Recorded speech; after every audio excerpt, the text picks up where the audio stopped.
momento de mais uma vez garantirmos a sua ronda pelo mundo da informação aqui na Palanca TV, no Jornal das 7.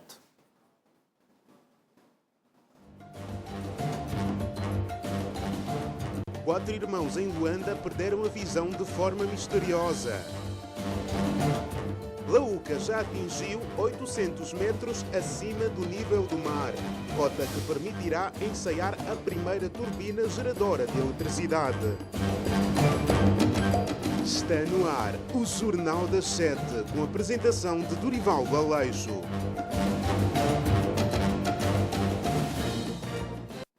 E cá estamos mais uma vez para informar Angola, África e o mundo. Sabe então que o mundo assinala hoje o Dia da Luta contra a Malária. Só em Angola, 2.974 óbitos por malária foram registados de janeiro a março deste ano. E para assinalar este dia, a Fundação ExxonMobil anunciou uma doação de 1,03 milhões de dólares americanos na luta contra a doença. O mundo assinala a 25 de abril o Dia Mundial da Luta contra a Malária. O Dia Internacional da Luta contra a Malária visa reconhecer o esforço global para o controlo efetivo da doença. A malária é uma doença infecciosa aguda, causada por protozoários, parasitas, do género Plasmodium. A transmissão ocorre por meio da picada da fêmea do mosquito do género Anopheles, que se infecta ao sugar o sangue de uma pessoa doente. Para assinalar o Dia Internacional da Luta contra a Malária, a Fundação ExxonMobil anunciou em comunicado uma contribuição para 2017 no valor de mais de 1 milhão de dólares americanos para a luta contra esta doença em Angola. Desde 2001, a Fundação ExxonMobil já investiu cerca de 29 milhões de dólares em programas de erradicação da malária em Angola, através dos seus parceiros comunitários. Os parceiros e implementadores dos financiamentos de 2017, que incluem a DPP, a Africare, Grupo Core e o ZAID, têm contribuído significativamente na implementação destes programas financiados pela ExxonMobil. As contribuições da Fundação devem beneficiar aproximadamente 800 mil angolanos, por via do melhoramento e aumento do acesso a serviços de saúde de qualidade através de iniciativas de prevenção, diagnóstico e tratamento. Esta contribuição apoiará também a meta do Programa Nacional de Controlo da Malária de reduzir em 60% a morbilidade e mortalidade por malária até 2020. Os esforços contra a doença reduziram as mortes por malária em 62% nos últimos 15 anos. 4 irmãos em Luanda perderam a visão de forma misteriosa. A família já não sabe o que fazer, pois percorreram vários hospitais do país, porém não acharam uma única solução. O que os mesmos necessitam agora é que alguém os ajude a entender as causas desta cegueira. O azar parece estar a perseguir a família de 4 irmãos, residentes em Luanda. Nzolanzambi Mateus, 19 anos. Elisete Mateus, 14 anos. Johnson Eduardo Mateus, 11 anos. E agora, João Cláudio, 18 anos. Face ao drama que enfrentam, os manos tiveram que abandonar os estudos, limitando-se a permanecer em casa, onde aguardam desesperadamente por um milagre que os ajude a recuperar a visão, de forma a retornarem à vida normal. Adelaide Mateus já não sabe o que fazer, pois já percorreu vários hospitais do país, porém sem uma solução. O que mais deseja agora é que alguém o ajude a entender as causas desta cegueira misteriosa que afeta os filhos. Eu lhes nasci sem nenhuma dificuldade, mas depois deles começando a crescer, o mais velho iniciou com 14 anos. Primeiro só escuridão, estava a se queixar escuridão na visão. Fizemos a consulta, disseram que era sistema nervoso. Então, sistema nervoso, começamos a combater a medicação. Fizemos a medicação, não deu êxito. Disseram que lá em Benguela também tem esse tratamento da visão. Pegamos o miúdo, foram em Benguela. Fizemos a consulta, recetaram óculos, começamos a usar óculos, mesmo assim não deu êxito, até que chegaram a esse ponto, os 3 todos perderam a visão. O outro também esse ano estava a fazer a 11ª, já nem conseguiu, também está com esse problema dos outros que eles estavam a se reclamar. Os médicos estão a dizer que é problema de sistema nervoso e aqui em Angola não estão conseguindo detectar esses problemas aqui. E o que é que a senhora precisa neste momento Neste para momento, ver a situação dos seus filhos resolvidos?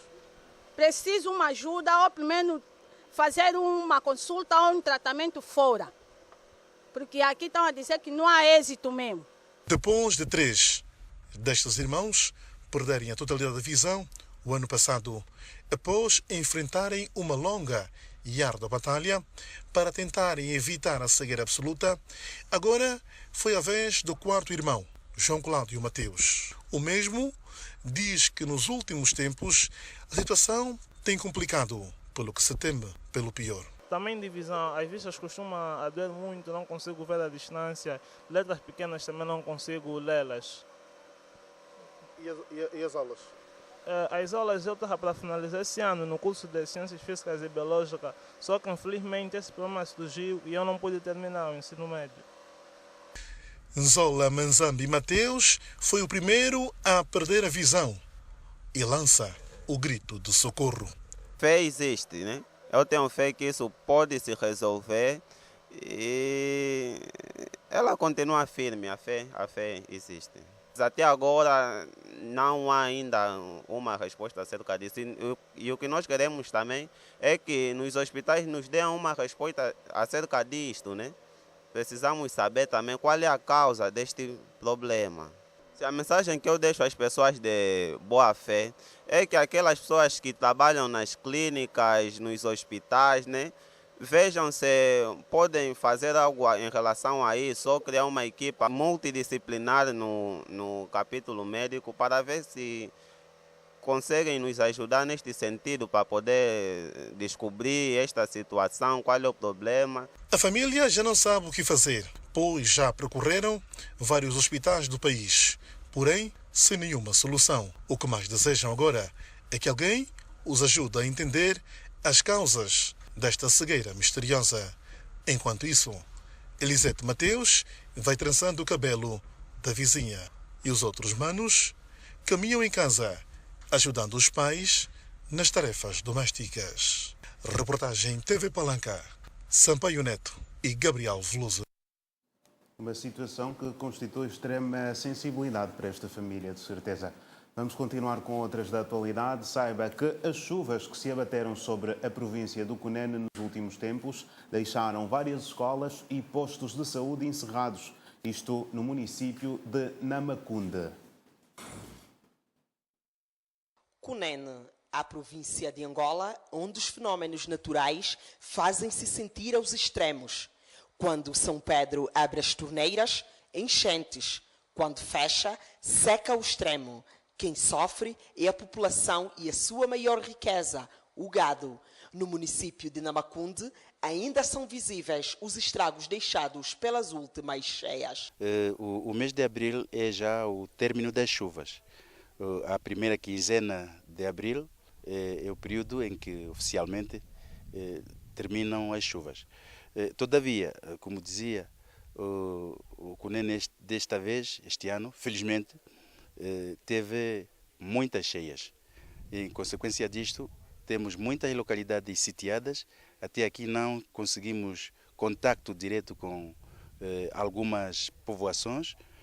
O nosso município, de concreto, tem apenas 2 comunas, mas comunas bastante extensas.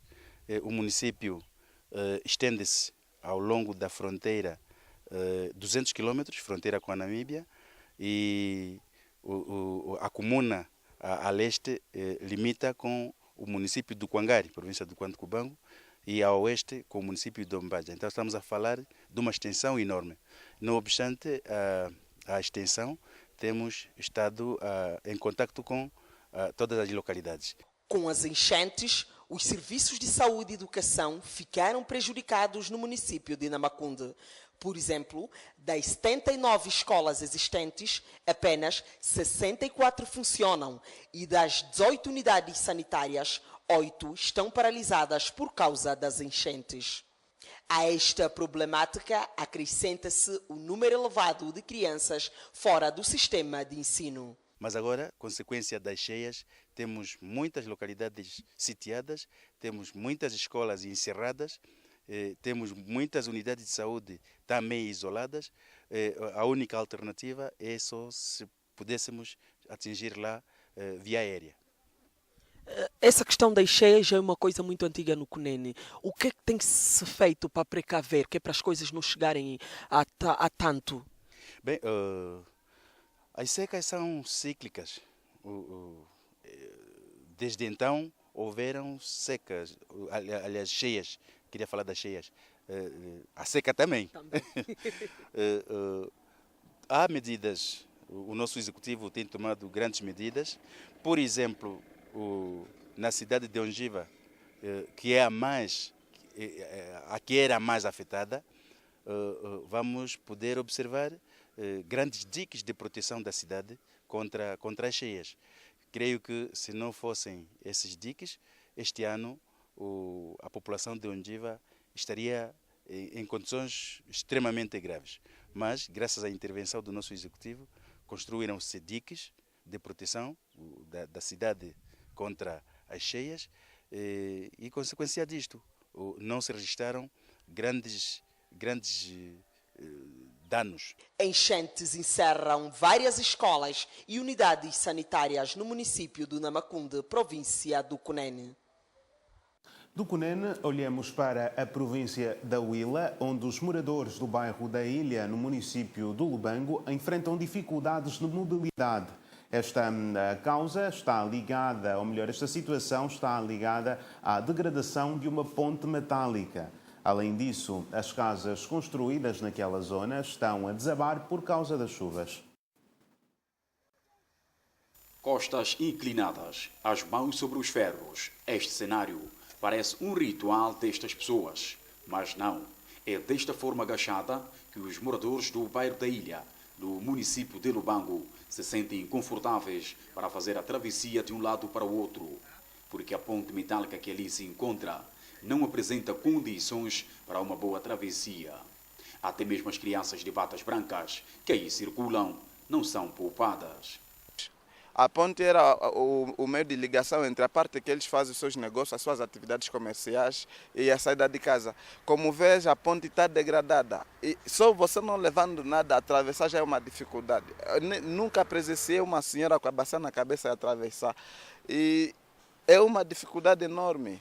É uma dificuldade enorme. Tu teres que atravessar todos os dias uma ponte dessa, uma bacia na cabeça. Se ficares em casa, as crianças não têm o que comer. Não sei o que a administração está a pensar em fazer com relação a essa situação. Há quanto tempo é que vivem este problema?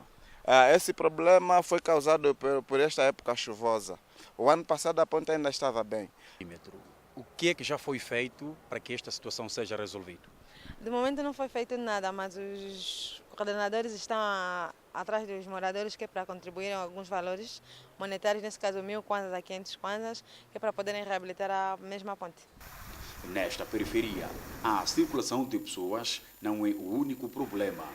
As casas que aqui se encontram estão a ser destruídas pelas águas das chuvas porque a zona não oferece condições de habitabilidade. Esta senhora, por exemplo, vive neste bairro há 15 anos. Perdeu a sua casa desde janeiro deste ano e até hoje vive em condições precárias. A minha casa caiu. Caiu há quanto tempo? Caiu no mês de janeiro. Onde é que a senhora vive? Eu vivo mesmo aí. Ali, na mesma casa ou está numa outra casa? Estou mesmo na própria casa, só restou lá um quarto que restou. Onde que eu vivo com as crianças, mas porque o meu marido é falecido. A casa está coberta, tem chapas? Tem chapa, mas a própria chapa, o resto que caiu, estou mesmo numa casa, mas já está rachado. O meu conselho é que tenham compaixão, ou pelo menos venham ver e perguntar quais são as dificuldades do povo. Porque é este povo que um dia vai colocar o dedo, que um dia vai assinar na bandeira. É esse povo que nos dias das dificuldades não é olhado, mas quando é dia das eleições é chamado para votar. Esse povo sofre, esse povo precisa de ajuda. É que tomasse uma atitude que ajudasse pelo menos na construção de uma ponte para a travessia desse povo. Senhoras com crianças nas costas enfrentam diariamente este perigo por falta de uma via alternativa. Segundo relatos de quem ali vive, algumas crianças chegam mesmo a cair nesta vala. As ocorrências de pessoas que caíram, ouvi uma. Há pouco tempo peguei informação de que já caiu um senhor em que estava embriagado. Mas que já caiu tantas as pessoas e que, por sorte, tiveram que travar num barrote da ponte. Ouvi e disse que já foram muitas quedas. É muita gente a cair. É só uma que chegou a cair na água. É mesmo de onde caiu lá uma criança aí na ponte, caiu até na água. Agora queremos para o ajuntar, para juntar para fazer esse ponte. Viver numa ilha em um mar de rosas, para estes moradores, é um filme de terror. Virei a Tungusa, Fernando Antunes, a Palanca TV e a Rádio Global FM, no Lubango. A albufeira do projeto hidroelétrico do Laúca atingiu hoje os 800 metros acima do nível do mar, cota que permitirá ensaiar a primeira turbina geradora de eletricidade brevemente. Com o alcance dos 800 metros de altura, começam também os testes operacionais do primeiro grupo gerador com capacidade para 334 megawatts. Espera-se que com os testes que acontecem dentro dos prazos previstos, haja mais disponibilidade de energia elétrica, sobretudo para a cidade de Luanda, com a normalização no abastecimento a partir da primeira semana de maio. O engenheiro Elias lembra que foi o pior ano de sempre quanto à presença das chuvas. Temos estado a atravessar este ano um período de seca bastante severo, ou seja, nas últimas 2 décadas nunca vivemos um cenário tão crítico como estamos a viver agora. Portanto, tivemos um ano muito seco em 2012, só para ter uma ideia, nós estamos abaixo deste ano, estamos a 40% abaixo do pior ano que se viveu, que foi em 2012. Em meses homólogos, por exemplo, nós estaríamos a falar de um caudal superior a 1000 metros cúbicos por segundo. Hoje nem sequer chegamos aos 400 metros cúbicos por segundo. Daí que Capanda tem que acumular água, que é para poder atender Laúca. Então, Capanda acumulando água quer dizer que ela produz menos. Daí restrição. Portanto, depois Capanda tem que defluir água para Laúca. E nós, para enchermos a nossa albufeira, temos que reter um caudal mínimo. E o resto temos que defluir para Cambambe. Daí uma segunda restrição. Quer dizer, estamos num ano muito seco, temos que encher a albufeira de Laúca e ainda assim temos que defluir a água para Cambambe.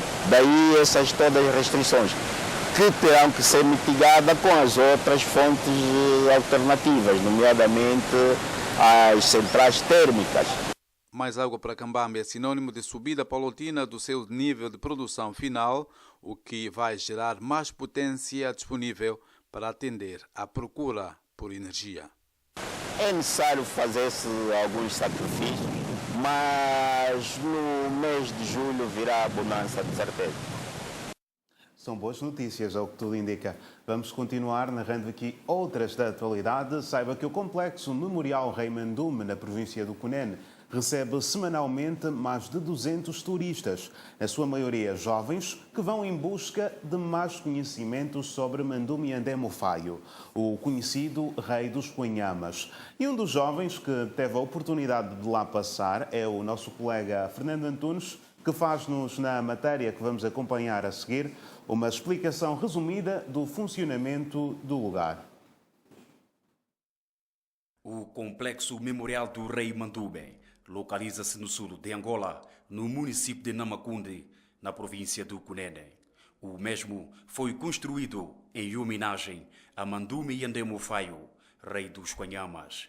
Inaugurado em 2002 pelo Presidente da República, José Eduardo dos Santos, o memorial situa-se a 45 quilômetros da cidade de Ungiva, na localidade de Oyele.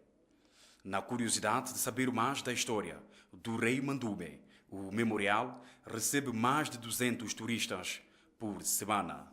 Aqui, no túmulo do rei, propriamente vamos dizer na tumba do rei, encontramos quase tudo feito a propósito. Nós temos a parte da entrada principal.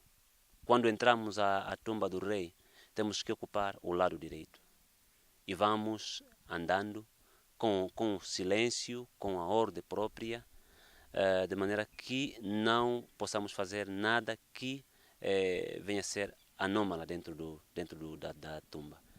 Temos os paus cercando a mesma tumba, que representam as pessoas. Essas pessoas têm que estar de volta ao rei, ou seja, não se pode fazer um reinado sem contar com as pessoas. Essas pessoas têm que estar unidas, estão em volta do reino, de maneiras que o nosso inimigo não possa atingir o nosso centro com facilidade. Depois temos os 3 degraus. Quem entra sabe que tem que passar, tem que pisar os 3 degraus. O primeiro degrau representa o poder político. O segundo degrau representa o poder jurídico. E o último degrau representa o poder econômico. E no poder econômico vamos encontrar alguns paus secos e aguçados por cima, que representam o gado. O gado acaba por ser o centro da economia dos povos do Centro-Sul. E muito mais da etnia Vambo. Portanto, depois temos um anel por cima das 3 folhas.